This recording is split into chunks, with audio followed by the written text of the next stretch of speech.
Kemudian dikirim seorang namanya Muhammad Al-Baqir, orang Jawa mengenalnya sebagai Syekh Subakir. Syekh Subakir ini ahli antropologi. Dia petakan karakteristik masing-masing masyarakat di seluruh Jawa. Dia kemudian datangi beberapa gunung untuk melihat kemungkinan-kemungkinan pendirian berbagai macam kota di masa yang akan datang. Dan dia terakhir wafat dan dikuburkan di Merapi. Syekh Subakir ini, kalau Maulana Maghribi orangnya gemuk besar, sehingga nanti diabadikan oleh Sunan Kalijogo sebagai Semar. Sementara Syekh Subakir ini tinggi dan hidungnya mancung, maka dia kemudian disebut sebagai Mbah Petro. Sampai sekarang orang Merapi mengatakan penunggu Gunung Merapi itu Mbah Petro, padahal itu adalah Syekh Subakir, ahli antropologi.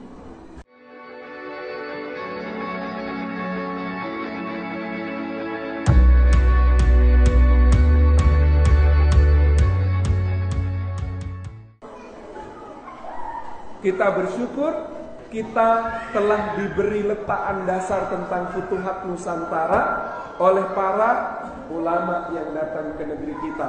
Tapi sebelum para ulama itu, kalau kita baca di dalam Kopra Ferrara, sebuah catatan sejarawan Italia tentang babat tanah Jawa yang disusun pada masa Sultan Agung Hadjaprokusuma, menarik sekali pembacaannya. Dakwah Nusantara dimulai dari seekor hudhud. Hudhud itu bernama Ibnu Battutah.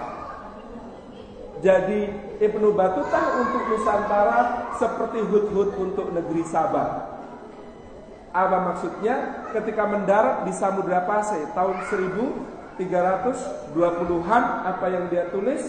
Aku mendarat di sebuah negeri yang sangat indah. Pulau yang sedang kudatangi ini mengingatkanku tentang Andalusia, berhutan-hutan, bergunung-gunung, begitu cantik. Maka karena mengingatkanku akan Andalusia, pulau itu kemudian dikenal sebagai Pulau Andalas, Sumatera. Aku mendengar cerita tentang pulau di tengahnya, pulau yang kalau kemudian hujan turun, jelai-jelaian sumber pangan berebut untuk tumbuh. Pulau yang sangat subur, dan di sana paling padat penduduknya. Pulau itu namanya Yawaddi, Jawa Dwipa. Kalau engkau berjalan ke timur, maka konon di sana sumber segala wangi dan kehangatan rempah-rempah.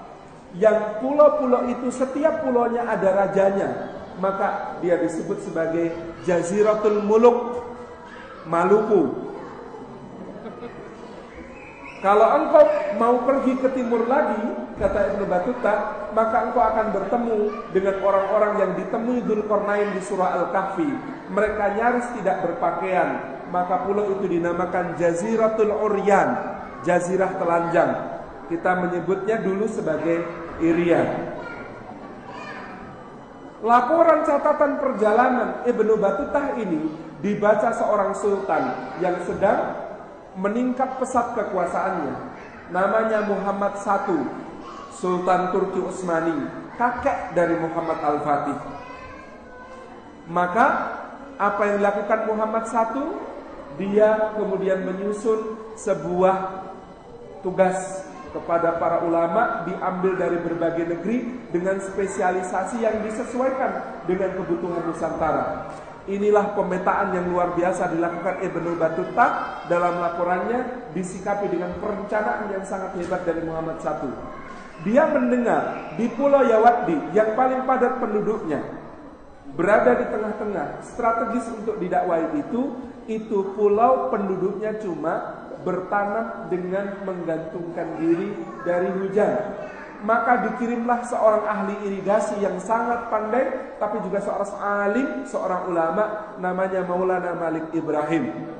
Di perbatasan antara Lamongan dan Gresik, dia membuat sebuah bendungan kecil, yang dengan bendungan itu kemudian dia mencetak beberapa petak sawah, yang dia kemudian memberi contoh bagaimana bertanam padi dengan teknologi irigasi yang tepat, sehingga padi itu bisa ditanam sepanjang tahun. Lalu dilaporkan bahwa ternyata di Pulau Yawaddi itu orang-orang mendewa-dewakan pepohonan, mendewa-dewakan hutan, gunung, batu-batu, dan percaya kepada para dukun sakti, maka dikirim Maulana Maghribi pertama, orang Maroko, yang kemudian dia ini seorang ahli ruqyah. Maulana Maghribi pertama yang ahli ruqyah ini ingin masuk ke pedalaman, tapi dia orang yang gak bisa makan nasi. Dia hanya bisa makan roti seperti di negaranya. Oleh Maulana Malik Ibrahim, karena tidak ada tepung terigu, tidak ada tepung gandum, dia dibekali dengan tepung beras. Maka dia membuat rotinya dari tepung beras. Maka Ki Ageng Gribek, Maulana Maghribi pertama yang makamnya ada di Klaten, Jawa Tengah, setiap tahun dirayakan haulnya dengan membagi-bagi roti yang dimakannya. Roti itu namanya apem. Jadi apem ini asal mulanya adalah roti Arab, tapi tidak ada bahan tepung terigu, maka digunakan tepung beras. Anda bisa melihat apem yang asli yang di Klaten itu, yang Ki Ageng Gribek itu tidak seperti apem yang ukurannya kecil-kecil. Apemnya segini, seperti roti khubes. Kemudian dikirim seorang namanya Muhammad Al-Baqir, orang Jawa mengenalnya sebagai Syekh Subakir. Syekh Subakir ini ahli antropologi. Dia petakan karakteristik masing-masing masyarakat di seluruh Jawa. Dia kemudian datangi beberapa gunung untuk melihat kemungkinan-kemungkinan pendirian berbagai macam kota di masa yang akan datang. Dan dia terakhir wafat dan dikuburkan di Merapi. Syekh Subakir ini, kalau Maulana Maghribi orangnya gemuk besar, sehingga nanti diabadikan oleh Sunan Kalijogo sebagai Semar.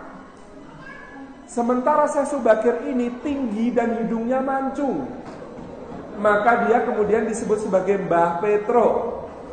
Sampai sekarang orang Merapi mengatakan penunggu Gunung Merapi itu Mbah Petro, padahal itu adalah Syekh Subakir, ahli antropologi. Lalu dilaporkan bahwa kerajaan Majapahit yang sedang berjaya sebenarnya keropos dari dalam. Keroposnya kenapa? Karena ketatanegaraannya tidak beres. Maka dikirimlah seorang ahli tata negara atas surat dari Maulana Malik Ibrahim sebelumnya. Ahli tata negara itu datang, namanya Maulana Ali Rahmatullah. Orang Jawa menyebutnya Raden Rahmat. Dia bikin akademi tata negaranya di Ampel Denta, Surabaya. Kesitulah Raja Majapahit Brawijaya V mengirim para pangerannya untuk belajar. Maka orang mengenalnya sebagai Sunan Ampel.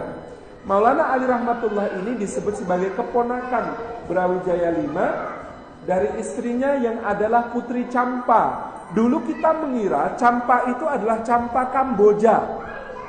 Tapi pembacaan yang baru didukung Asfi Warman Adam dan beberapa sejarawan lain, Campa itu bukan Kamboja, tapi kerajaan Jempa, Jeumpa, yang letaknya di Aceh.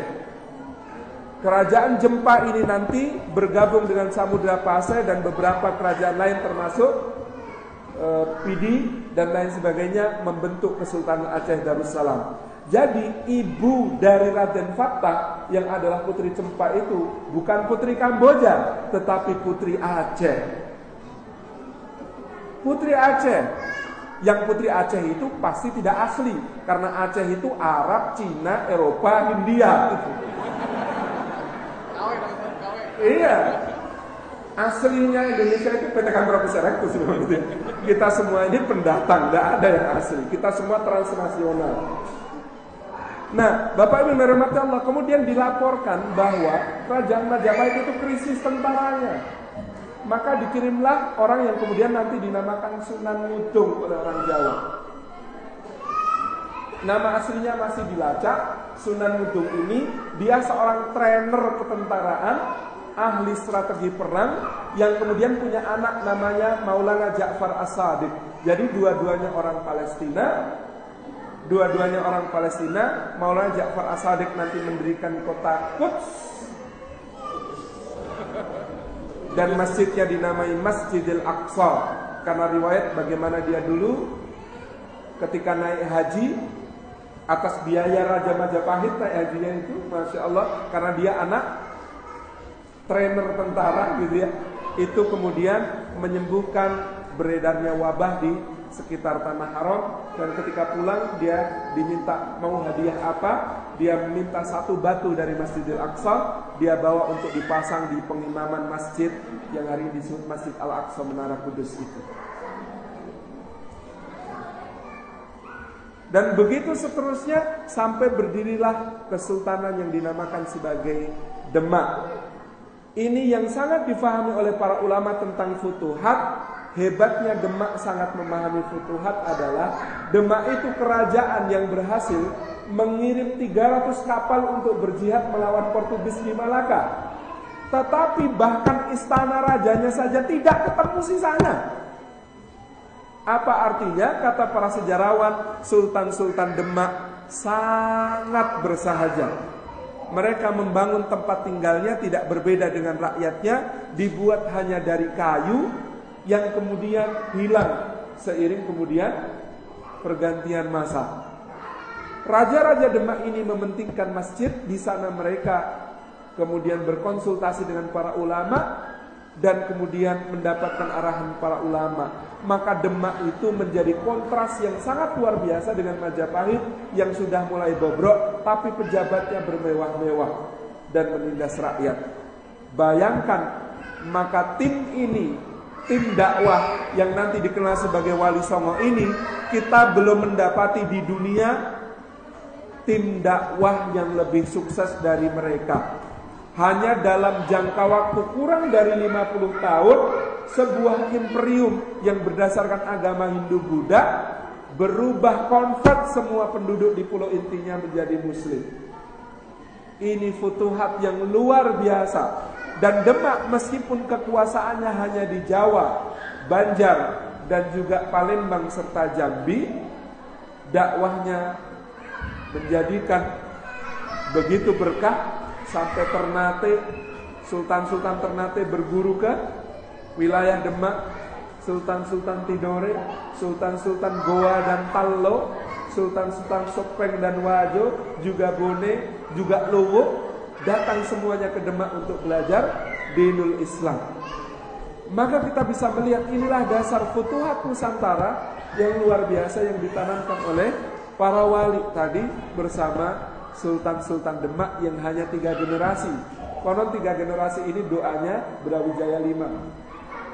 Jadi ketika dia digempur oleh Adipati Terung yang memberontak kepada Majapahit, jadi Sultan Abdul Fattah itu sudah ingin menyerang ke ibu kota Majapahit, dicegah oleh para wali. Jangan, kalau engkau menyerang Majapahit, itu artinya engkau akan dipandang oleh seluruh penduduk tanah ini sebagai orang yang durhaka kepada orang tua.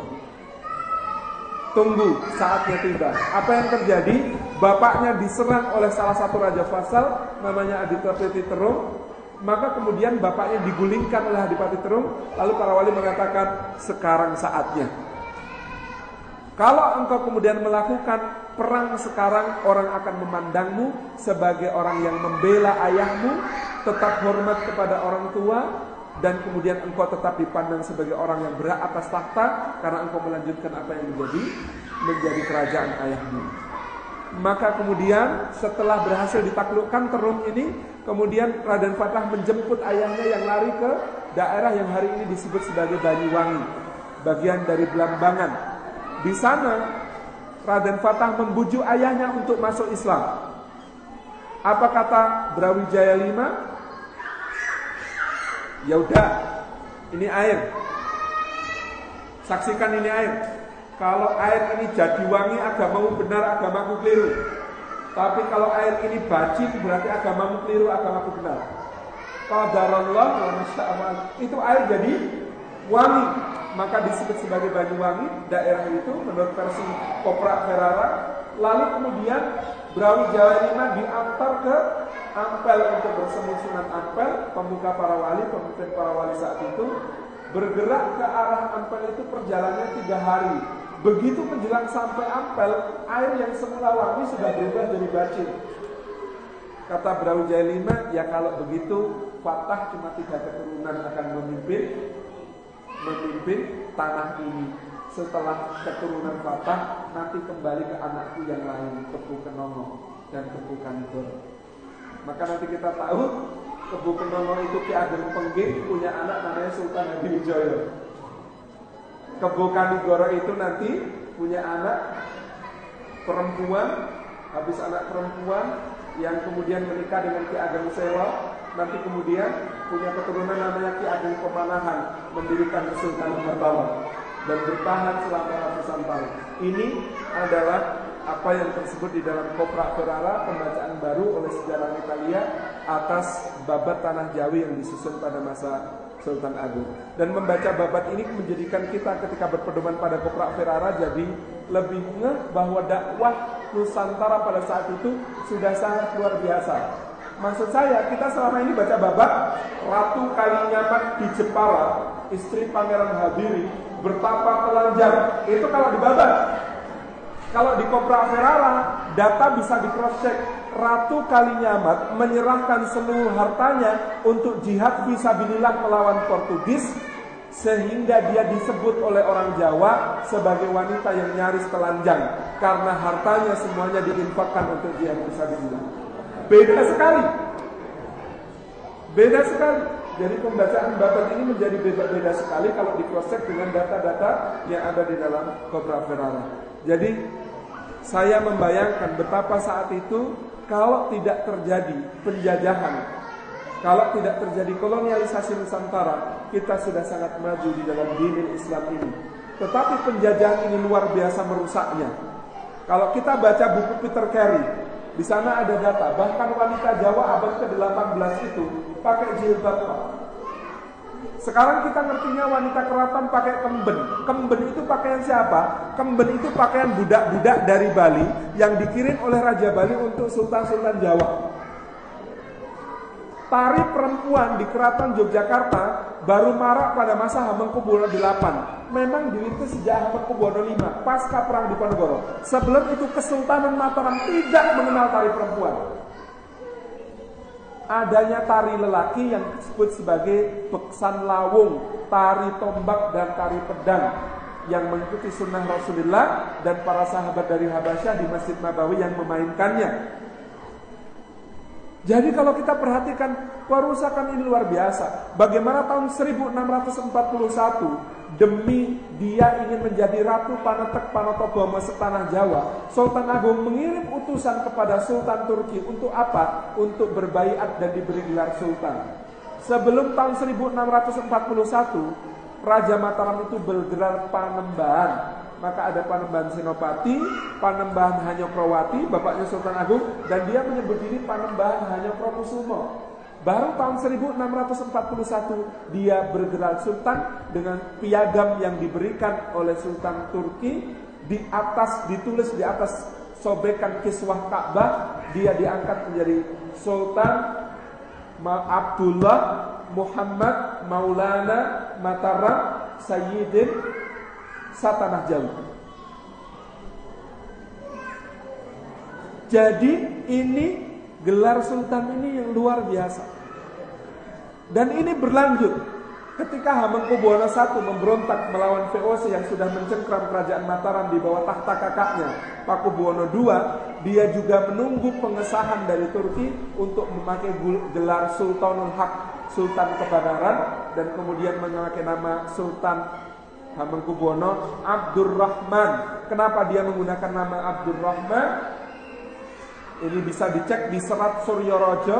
Dia menggambarkan Abdurrahman itu dalam 8 karakteristik yang kalau kita cocokkan dengan ayat-ayat Quran itu ada di surah Al-Furqan. Wa ibadur rahmanil ladzina yamshuna 'alal ardi hauna, dan seterusnya itu. Jadi ini luar biasa. Bapak Ibu bisa melihat seluruh sudut keraton Jogja, tiang-tiangnya semuanya sama. Di atas berukirnya begini. Allah, di bawah seperti ulir saja. Tapi kalau kita baca itu adalah kaligrafi Muhammad yang atas Allah. Ketika Solo memakai beshaf dari bahasa Belanda beshaf, pakaian pasukan Napoleon, maka kemudian Sultan Hamengkubuwono I itu membuat baju namanya sorjan. Kenapa sorjan? Sebab pemakainya harus menjadi sirojan, pelita di tengah masyarakat. Belangkonnya Jogja dipertahankan ada mondolan di sini. Mondolan itu minzolah, pemakainya harus menjadi payung pengayom bagi masyarakat. Dia memakai bebet. Bebet itu bentuknya parang rusak barong, motifnya lereng naik ke atas. Bebet itu kenapa? Karena perut dan di bawah perut ada syahwat yang harus dibebat. Tidak boleh dibiarkan liar. Maka dibebat itu dengan batik yang motifnya namanya parang rusak barong naik ke atas. Sebab itu penanda. Sebenarnya dulu bahkan kata Romotirun itu kaligrafi. Bunyinya wa amma man khafa maqama rabbih wa nahan nafsa 'anil hawa fa innal jannata hiyal ma'wa. Dan adapun orang yang takut pada kedudukan Rabbnya dan menahan diri dari keinginan hawa nafsunya, maka surgalah tempat tinggalnya. Sampai Hamengkubuwono IV, kurikulum pendidikan untuk calon sultan Jogja itu ada bahasa Arab. Sampai Hamengkubuwono IV, sultan-sultan itu fasih berbahasa Arab. Kemudian makanya salah satu menantu Hamengkubuwono II itu seorang sayyid yang bermarga As-Saqqaf dari Hadramaut. Dan di Jogja ada kampung namanya Sayyidan, Pak. Tapi tidak ada kampung Arab. Sayyidan ini dulu tempat tinggal sayyid itu yang pada masa perang Diponegoro keluarganya kemudian sebab ada perang Diponegoro dihabisi Belanda. Kenapa? Karena sayyid ini ketahuan sebagai penyandang dana bagi Diponegoro. Kita bisa melihat seperti apa perjuangannya Diponegoro. Dia memakai gelar Sultan Abdul Hamid Heru Cokro. Abdul Hamid, kenapa Abdul Hamid? Karena dia itu lahir pada tahun 1785, masa pemerintahan Abdul Hamid I dari Turki Utsmani. Dia menggunakan kata Kabirul Mukminin. Sultan Abdul Hamid Heru Cokro Kabirul Mukminin Sayyidin Panotogomo Khalifati Rasulillah. Bukan Khalifatullah, bukan Khalifatullah, Khalifati Rasulillah. Itu pemahaman yang sangat lebih baik tentang tarikh khulafa. Jangan-jangan ada yang membacakan tarikh khulafanya Imam Suyuti untuk Diponegoro. Pasukannya disusun berdasarkan kepangkatan dan juga satuan-satuan dalam Janissary, pasukan yang diandalkan Sultan Muhammad Al-Fatih untuk menaklukkan Konstantinopel. Maka kesatuan pasukan Diponegoro itu Turkiyo, Arkio, Bulkiyo, Borjomuah, Basun Bosek. Ini semuanya bahasa Turki aslinya. Kemudian pangkatnya Dolah, Angadolah, Basah, Alibasah. Daulah, Aga Daulah, Pasha, Ali Pasha, bahasa Turki semuanya. Jadi kita bisa melihat dakwah yang sangat progresif menghasilkan jihad fisabilillah pada tahun 1825 sampai 1830. Yang jihad fisabilillah itu menghabisi 15.000 serdadu Belanda, mengosongkan kas kerajaan Belanda, dan yang dibayar mahal oleh orang Jawa. Konon korban perang Jawa itu dari pihak penduduk 250.000 orang jumlahnya. Lalu sesudah perang Diponegoro ini usai, apa yang terjadi? Semua pesantren yang mengajarkan Quran, mengajarkan jihad, mengajarkan tafsir, mengajarkan hadis dihabisi. Disisakan hanya pesantren yang mengajarkan wirid-wirid. Ba'da perang Diponegoro sampai kemerdekaan kita, bahkan sampai hari ini kita, adalah masa kegelapan bagi dakwah di Nusantara. Ini yang kemudian bisa kita lihat dengan sangat-sangat jelas. Dan hari-hari ini kita ingin mencoba menyusun kembali puzzle itu menjadi Futuhat Nusantara yang kedua, insya Allah. Demikian